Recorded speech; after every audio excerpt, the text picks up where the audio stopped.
So this idea that an 18-year-old is expected to know what they're going to do for the rest of their life is the biggest lie we tell our teenagers. So I interviewed a handful of coaches.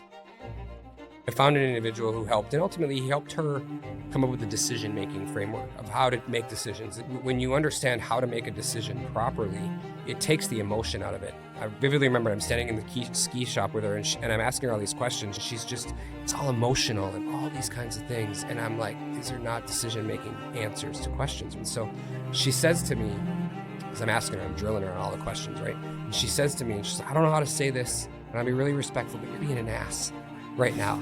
And I'm like, and you're really frustrating me. Like, you're just so logical about it all. And I'm like, Maddie, if you know that about me and you value my input, because she also shared with me, I told her, I don't care what you do. I just want you to be a happy, productive member of society.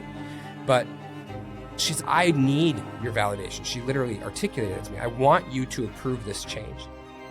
But I'm frustrated with how you're just going so logical about it. Know your audience then, right? Like, how about you put together a report for me on why this is the best choice for you?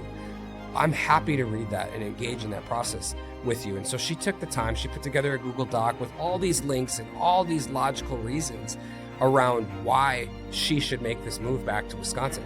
Do you think I didn't want my daughter to be a 2-hour car drive away versus a 4-hour flight? I'm all about you coming home, but it needs to be for the right reason. And so we had walked through that and having that, it was a parenting lesson. I'm like, hey, know your audience. You learned on your own, know your audience. She called it out in frustration.